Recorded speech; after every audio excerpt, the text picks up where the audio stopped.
जय हिंद, नमस्कार प्यारे साथियों, कैसे हैं आप सभी लोग। आई होप आप सभी बेहतर होंगे और आप अपनी प्रिपरेशन एकदम बेहतरीन तरीके से कर रहे होंगे। तो अगर आप लोग इस बार क्लास 12th में हैं और आपको अगर हिंदी का 24 फरवरी को बोर्ड एग्जाम देना है तो आज का वीडियो आपके लिए सबसे ज़्यादा इंपॉर्टेंट है, क्योंकि बच्चों आज हम आपको 40 ऐसे बहुविकल्पी क्वेश्चन बताने वाले हैं जहां से डायरेक्टली आपको बोर्ड के पेपर में क्वेश्चन फंसने वाले हैं। अगर ये आप 40 बहुविकल्पी क्वेश्चन पढ़ लेते हैं और अगर आप बोर्ड एग्जाम में जाते हैं तो आपको अगर एक क्वेश्चन बोर्ड के पेपर में आते हैं तो आप इनको सॉल्व करके जरूर आएंगे, क्योंकि बच्चों ये ऐसे क्वेश्चन हैं, आप लोग अगर प्रीवियस ईयर क्वेश्चन पेपर या फिर मॉडल पेपर उठा के देखोगे, अनसॉल्व पेपर सॉल्व कर रहे होंगे, वहां पर आपको बोर्ड के पेपर में देखने को मिलेंगे। और आपका बोर्ड का एग्जाम कल है तो इसीलिए आपको अच्छे से प्रिपरेशन करनी है। तो देखो बच्चों, पहला क्वेश्चन क्या है, बिना समय को वेस्ट किए सीधे क्वेश्चन पढ़ लेते हैं, समझा देते हैं और आपको तैयार करवा देते हैं। आपको टाइम वेस्ट नहीं करना, इंस्टाग्राम फेसबुक आपको डिलीट कर देना है। देखो पहला क्वेश्चन है, संसद से सड़क तक किस कवि की रचना है। देखो एक रचना है जिसका नाम है संसद से सड़क तक। ये जो रचना है संसद से सड़क तक, ये किस कवि की है? मुक्तिबोध की है, नागार्जुन की है, धूमिल की है या फिर अज्ञेय जी की है। अज्ञेय जी का आपको पूरा नाम पता होना चाहिए। अज्ञेय का पूरा नाम होता है सच्चिदानंद हीरानंद बादशाह अज्ञेय, याद रख लेना। और संसद से सड़क तक जो रचना है वो धूमिल की है। Option C is the right answer है, याद रखेंगे। अगला क्वेश्चन है, द्विवेदी युग की रचना नहीं है। इसमें एक ऐसी रचना है जो द्विवेदी युग की नहीं है, वो परिप्रभास, भारत भारती, आंसू या फिर साकेत। कौन सी ऐसी रचना है जो आपके द्विवेदी युग की नहीं है? तो प्यारे बच्चों याद रख लेना, साकेत जो है ये द्विवेदी युग की रचना नहीं है। अगर बोर्ड एग्जाम में क्वेश्चन आ जाता है कि साकेत के रचनाकार कौन है, साकेत रचना जो है वो किसकी है, तो याद रख लेना साकेत जो रचना है वो है मैथिली शरण गुप्त की। याद रख लेना, अगर पूछा जाता है तो याद जरूर रखेंगे, ठीक है। अगला देखो, प्रथम तार सप्ताह का प्रकाशन वर्ष है। यहाँ पर प्रथम तार सप्ताह का प्रकाशन वर्ष है या फिर सिर्फ और सिर्फ पूछ लिया जाए कि तार सप्ताह का प्रकाशन वर्ष है, आंसर सेम रहेगा, जवाब एक ही रहेगा। सन 1946, सन 1943। Very very most important question है, याद जरूर रखेंगे, ठीक है। अगला क्वेश्चन नंबर 4 है कि प्रगतिशील लेखक संघ की स्थापना कब हुई। प्रगतिशील लेखक संघ की जो स्थापना हुई वो कब हुई? तो याद रख लेना, प्रगतिशील लेखक संघ की जो स्थापना हुई सन 1936 में हुई, सन 1936 ईस्वी में हुई थी। अगला क्वेश्चन है, कबीर के दोहों को किस नाम से जाना जाता है, या कबीर के दोहों को नाम से जाना जाता है? और 4 नाम आपके दिए, शबद, साखी, पद या फिर इनमें से कोई नहीं है। तो प्यारे बच्चों आपको पता होना चाहिए, जो कबीर जो थे, कबीर जी के जो दोहे थे उनको किसके नाम से जाना जाता है? साखी के नाम से जाना जाता है। आपका ऑप्शन जो वी है वो सही है। अगला, रामधारी सिंह दिनकर को ज्ञानपीठ पुरस्कार मिला। वेरी मोस्ट इंपॉर्टेंट है। कुरुक्षेत्र पर, रश्मि रथ पर, उर्वशी पर या फिर हुंकार पर। ये चारों जो रचना है इनमें से किस रचना पर रामधारी सिंह दिनकर जी को ज्ञानपीठ पुरस्कार मिला है, बताओ। याद रख लो बच्चों, इंपॉर्टेंट क्वेश्चन है कि रामधारी सिंह दिनकर जी तो इनको अगर जो ज्ञानपीठ पुरस्कार वो मिला था वो किस पर मिला था? उर्वशी पर। Option C is the right answer, जरूर याद रखेंगे। हिंदी साहित्य में किस काल को श्रृंगार काल कहा जाता है?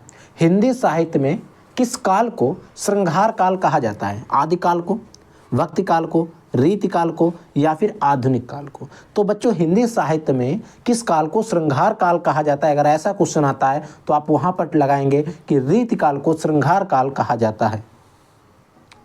अगला, उर्वशी के रचनाकार कौन है? अभी हम लोग पीछे क्वेश्चन पढ़ चुके हैं कि उर्वशी पर एक ऐसा लेखक था, ऐसा कवि था जिसको रामधारी सिंह दिनकर जिनका नाम था, इनको ज्ञानपीठ पुरस्कार मिला था। किस पर मिला था? उर्वशी पर। तो उर्वशी के लेखक कौन है? रामधारी सिंह दिनकर। उर्वशी के रचनाकार कौन है? रामधारी सिंह दिनकर।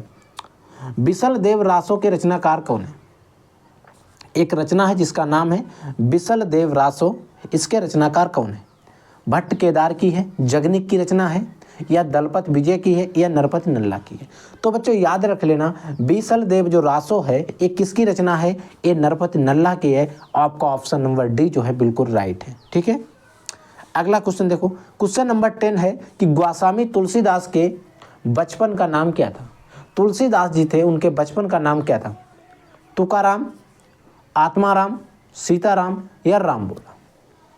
तो याद रख लेना, जो तुलसीदास जी थे इनके बचपन का जो नाम था वो था राम बोला, याद जरूर रखेंगे, ठीक है। अगला क्वेश्चन है, क्वेश्चन नंबर 11 है, आधुनिक युग की मीरा है। जो आधुनिक युग की मीरा है, आधुनिक युग की मीरा किसे कहा जाता है, बताओ। महादेवी वर्मा को, सुभद्रा कुमारी चौहान को, सुमित्रा कुमारी सिन्हा है, या फिर इनमें से कोई नहीं। और मैं कहता हूँ ज़्यादातर बच्चे सुभद्रा कुमारी चौहान लगाएंगे। अब ऐसा मैं क्यों कह रहा हूँ, मैंने कम्युनिटी पोस्ट में क्वेश्चन पूछा था, आधुनिक युग की मीरा किसे कहा जाता है, तो ज़्यादातर जो वोट आए थे वो सुभद्रा कुमारी चौहान पर आए थे। तो इसीलिए क्योंकि मैं सोच रहा हूँ कि आप लोगों का थिंक प्रोसेस सुभद्रा कुमारी चौहान के पास ज़्यादा है, तो याद रख लेना बच्चों, आधुनिक युग की जो मीरा कहा जाता है, महादेवी वर्मा कहा जाता है, महादेवी वर्मा को कहा जाता है। इनका जन्म सन 1907 ईस्वी में हुआ था और इनकी जो मृत्यु हुई थी 1987 ईस्वी में हुई थी। इंपॉर्टेंट इनका जीवन परिचय याद जरूर रखेंगे, ठीक है। अगला क्वेश्चन है, रीति मुक्त काव्य धारा के कवि कौन है? रीति मुक्त काव्य धारा के कवि कौन है? घनानंद है, सेनापति है, बिहारी है, या वृंद है? कौन है? आप सभी को पता होना चाहिए। कौन है बच्चों? घनानंद जी हैं। Option A is the right answer. रुकनता नामक स्थान किससे संबंधित है? रुकनता नामक स्थान जो है वो किससे संबंधित है? जयशंकर प्रसाद से, निराला से, कबीर से, या फिर सूरदास से? तो याद रख लेना बच्चों, जो रुकनता नामक स्थान संबंधित है वो किससे संबंधित है? सूरदास जी से संबंधित है। अगला क्वेश्चन नंबर 14 है, रीतिकाल का अन्य नाम क्या है? आपको बताना है कि स्वर्ण काल इसे कह सकते हैं, उद्भव काल इसे कह सकते हैं, या आपको इसे श्रृंगार काल कह सकते हैं, या संक्रांति काल कह सकते हैं। पीछे भी क्वेश्चन इस प्रकार से आ चुका है। वहाँ पर क्वेश्चन था हिंदी साहित्य में श्रृंगार काल को अन्य किस नाम से जाना जाता है, तब वहाँ पर बताया गया था रीतिकाल। तो रीतिकाल का अन्य नाम क्या है? श्रृंगार काल। अगला क्वेश्चन है, कामायनी महाकाव्य में सर्गों की संख्या कितनी? जो कामायनी महाकाव्य है, इस कामायनी महाकाव्य में जो सर्ग है उसमें 9 संख्या है, 12 है, 15 है, या फिर 17 है? तो कामायनी महाकाव्य में जो सर्गों की संख्या है वो आपको बताना है। तो प्यारे बच्चों याद रखेंगे, कामायनी महाकाव्य में सर्गों की संख्या 15 है, 15 है।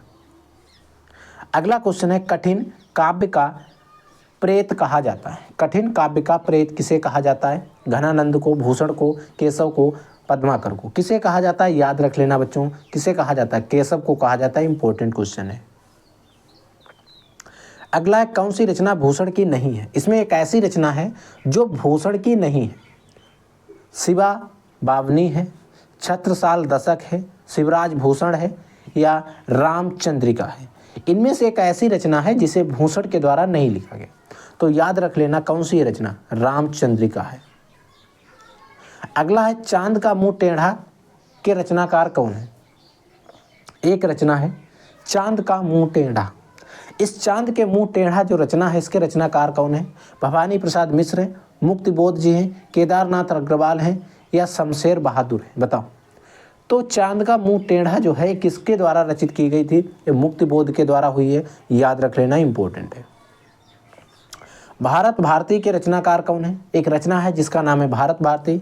इसके भारतेंद्र हरिश्चंद्र जी हैं, या श्रीधर पाठक है, या फिर मैथिली शरण गुप्त हैं, या फिर महादेवी वर्मा हैं? तो बच्चों याद रख लेना, जो भारत भारती के रचनाकार हैं वो मैथिली शरण गुप्त हैं। Option C is the right answer. छायावाद के प्रवर्तक हैं, छायावाद के जो प्रवर्तक हैं सूर्यकांत त्रिपाठी निराला हैं, जयशंकर प्रसाद हैं, सुमित्रा नंदन पंत हैं, या फिर महादेवी वर्मा हैं? बताओ बच्चों। तो इसमें आपको जब आप बुक वगैरह में देखेंगे तो आपको वहाँ पर 2 नाम देखेंगे। एक आपको नाम दिखाई देगा मुकुटधर पांडे। मुकुटधर पांडे, तो मुकुटधर पांडे तो इसमें किसी विकल्प में नहीं है, ठीक है। बट एक दूसरा जो नाम है जयशंकर प्रसाद, वो यहाँ पर दिया गया है। तो इसका बच्चों जो राइट आंसर है वो है जयशंकर प्रसाद। याद रखेंगे। रामधारी सिंह दिनकर की रचना नहीं है। इसमें एक ऐसी रचना है जो रामधारी सिंह दिनकर की नहीं है। कौन सी है? रश्मिरथ है, चक्रवाल है, परशुराम की प्रतीक्षा है, सुनहरे शैवाल है। देखो एवी रचना रामधारी सिंह दिनकर की है, एवी है, एवी। बट सुनहरे शैवाल जो है रामधारी सिंह दिनकर की रचना नहीं है। फिर आप लोगों के मन में डाउट क्वेश्चन आ सकता है कि सर अगर ये रामधारी सिंह दिनकर की नहीं है तो किसकी है? प्यारे बच्चों अगर आपके मन में ऐसा क्वेश्चन आ रहा है तो समझ लो, ये जो सुनहरे शैवाल जो है ये सच्चिदानंद हीरानंद बादशाह आज्ञे की रचना है। याद रखेंगे, ठीक है। अगला क्वेश्चन है, गंगावतरण के रचयिता कौन है? अयोध्या सिंह उपाध्याय जी हैं, मैथिली शरण गुप्त हैं, सेनापति हैं, या जगन्नाथ रत्नाकर है? कौन है बताओ।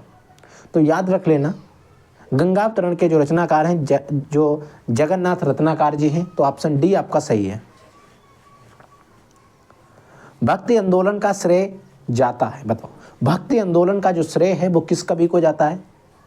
वल्लभाचार्य को जाता है, शंकराचार्य को, रामानुजाचार्य को, या फिर कोई नहीं ऐसा कवि है जिसे भक्ति आंदोलन का श्रेय जाता हो? बताओ बच्चों किसे जाता है? तो इसमें से ऐसा कोई है नहीं, तो जो ऑप्शन इसके राइट हैं वो यहाँ पर नहीं दिए गए। ठीक है, अगला क्वेश्चन है, क्वेश्चन नंबर 14 है, 24 है, सॉरी 14 नहीं।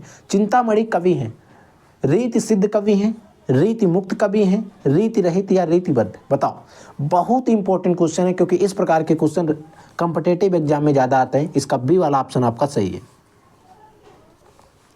कला और बूढ़ा चांद के रचनाकार कौन है? एक रचना है जिसका नाम है कला और बूढ़ा चांद। इस कला और बूढ़ा चांद के जो रचनाकार हैं वो कौन है? बताओ। तो बच्चों जयशंकर प्रसाद हैं, गिरिजा कुमार माथुर हैं, हरिवंश राय बच्चन हैं, या फिर सुमित्रा नंदन पंत हैं।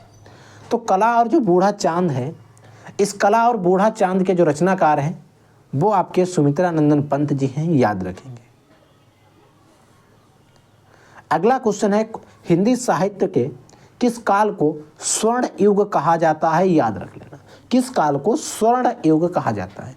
आदिकाल को, भक्ति काल को, रीति काल को, या आधुनिक काल को? किस काल को स्वर्ण युग कहा जाता है? अगर आप लोगों को याद है तो प्लीज जल्दी बताइए, किस काल को कहा जाता है? नहीं याद है, याद रख लेना, भक्ति काल को कहा जाता है। अगला क्वेश्चन है, कौन सी रचना अज्ञेय की नहीं है? इनमें से एक ऐसी रचना है जो अज्ञेय की नहीं है। एक आपकी बबरा आरोही हो गया, अरेही, सुनहरे सैवाल, इत्तेलम या रेणुका? बताओ बच्चों, तो इसमें से कौन सी ऐसी रचना जो है वो अज्ञेय की नहीं है? तो अगर आप सभी को याद हो, मैंने बताया था रेणुका रचना नहीं है, बट अगर ये रेणुका नहीं है अज्ञेय की तो किसकी है सर? तो बच्चों याद रख लेना, ये किसकी रचना है? दिनकर की है, जिनका पूरा नाम है रामधारी सिंह दिनकर। ठीक है, अगला क्वेश्चन देखो, अगला क्वेश्चन है, रसमंजरी के रचनाकार कौन है? रसमंजरी एक रचना है, इसके रचनाकार कौन है? कृष्णदास है, नंददास है, या परमानंद दास है? यहाँ पर प्रेमानंद दास होना चाहिए। ठीक है, या चतुर्भुज दास है? चतुर्भुज दास है, नाम बहुत अजीब थे भाई, मैं नहीं पढ़ सकता इनको। चतुर्भुज दास, समझ रहे हो क्या नाम है? चतुर्भुज दास। तो इसके रचनाकार जो थे नंददास हैं, वो दिया गया, उससे हमें मतलब नहीं है। वैदेही वनवास काव्य कृति है। देखो बच्चों, वैदेही वनवास जो काव्य कृति है, एक खंड काव्य है, महाकाव्य है, या चंपू काव्य है? इनमें से कोई नहीं है। ठीक है, बट एक किसकी रचना है? वैदेही वनवास काव्य कृति किसकी रचना है? याद रख लेना, अरिहौद जी की है, याद रख लेना। अगर क्वेश्चन आता है बोर्ड एग्जाम में तो आप इसको जरूर करके आएंगे। ठीक है, किसकी है? अरिहौद जी की। अगला क्वेश्चन देखो, अगला क्वेश्चन है, हिंदी साहित्य के किस काल को पूर्व मध्यकाल कहा जाता है? हिंदी साहित्य के किस काल को पूर्व मध्यकाल कहा जाता है? बताओ, भक्ति काल को, आदिकाल को, रीति काल को, या आधुनिक काल को? किस काल को कहा जाता है? तो प्यारे बच्चों याद रख लेना, भक्ति काल को कहा जाता है। वेरी मोस्ट इंपॉर्टेंट क्वेश्चन है। अगली है, हरी घास पर क्षणवर किसकी कृति है? एक रचना है जिसका नाम है हरी घास पर क्षणवर। ये हरी घास पर क्षणवर जो रचना है एक किस कवि की रचना है? बताओ। भवानी प्रसाद मिश्र की है, नागार्जुन की है, बालकृष्ण शर्मा की है, या अज्ञेय की है? बताओ। तो बच्चों याद रख लेना, हरी घास पर क्षणवर जो रचना है वो अज्ञेय की है। अज्ञेय का पूरा नाम आपको पता होना चाहिए, सच्चिदानंद हीरानंद बादशाह अज्ञेय जी है। ठीक है, अगली रचना है, प्रगतिवाद का मुख्य आधार है। प्रगतिवाद का मुख्य आधार क्या है? प्रजातंत्र, राष्ट्रीय, पुनर्जागरण, साम्यवाद, समाज सुधार? तो प्रगतिवाद का जो मुख्य आधार था वो था साम्यवाद। इंपॉर्टेंट है, याद रख लेना। अगला क्वेश्चन है, आदिकाल का एक अन्य नाम है। बच्चों आदिकाल जो होता है उसका एक अन्य नाम भी है, वो नाम क्या है? सिद्ध सामंत काल, श्रृंगार काल, स्वर्ण युग, या अलंकृत काल? तो बच्चों आदिकाल का एक अन्य नाम है, कौन सा ऑप्शन सही होगा? प्लीज आप वीडियो के कमेंट सेक्शन में जल्दी बताइए। तो नहीं याद है तो समझ लो ऑप्शन सिद्ध है, सही, ए सही है, सिद्ध सामंत काल। ठीक है, अगला है, भारतेंदु हरिश्चंद्र द्वारा प्रकाशित पत्रिका है। इसमें से एक ऐसी पत्रिका है जिसे भारतेंदु हरिश्चंद्र के द्वारा प्रकाशित किया गया है, वो सरस्वती है, कल्पना है, या कवि वचन सुधा है, या फिर ज्ञानोदय है? तो प्यारे बच्चों याद रख लेना, जो आपकी कवि वचन सुधा पत्रिका है इसे भारतेंदु हरिश्चंद्र के द्वारा प्रकाशित किया गया था। आप लोगों के लिए एक HW का क्वेश्चन है कि जो सरस्वती पत्रिका है, जिसका नाम है सरस्वती, इस सरस्वती पत्रिका किसकी है? यानी कि जो आपकी पत्रिका है जिसका नाम है सरस्वती, इस सरस्वती पत्रिका किसकी है? प्लीज़ बच्चों आप वीडियो के कमेंट सेक्शन में इसका जवाब जरूर बताएंगे, ठीक है। और आई होप आपसे आशा करता हूँ आपको पता होना चाहिए। हिंदी का प्रथम महाकाव्य माना जाता है, हिंदी का प्रथम महाकाव्य जो है वो किसे माना जाता है बताओ? रामचरितमानस को, पद्मावत को, पृथ्वीराज रासो को, रामचंद्रिका को। बताओ बच्चों किसे माना जाता है? पृथ्वीराज रासो को हिंदी का प्रथम महाकाव्य माना जाता है, याद रख लेना, ठीक है।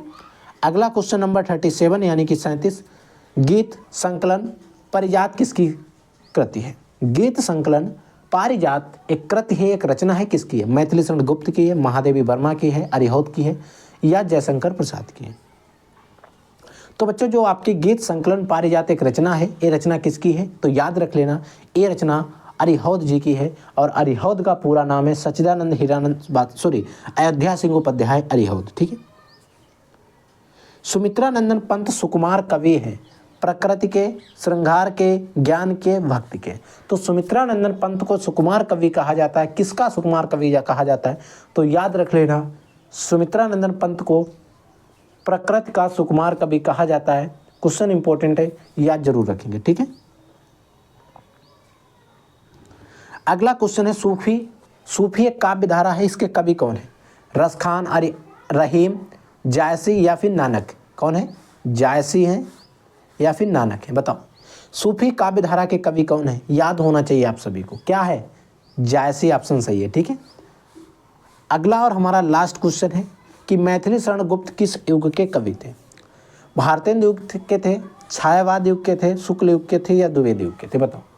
तो याद रख लेना बच्चों जो आपके मैथिली शरण गुप्त जी थे वो किस युग के कवि थे? याद होना चाहिए, वो द्विवेद युग के कवि थे, ठीक है। तो ऑप्शन डी आपका सही है। तो ये बच्चों जो 40 क्वेश्चन थे वो मैंने आपको बता दिए। अगर इनमें से किसी क्वेश्चन में आपको कोई डाउट, कोई क्वेश्चन होता है तो प्लीज़ बच्चों 110% मैं गारंटी लेता हूँ आपका जवाब जरूर मिलेगा। आप वीडियो के कमेंट सेक्शन में कमेंट जरूर कर देना, क्योंकि अब आपके पास ऐसा टाइम नहीं है कि हम आपका टाइम जो जवाब है कमेंट का रिप्लाई जो है 1 घंटे, 1 दिन के बाद या 2 दिन के बाद, अब आपके टाइम नहीं है।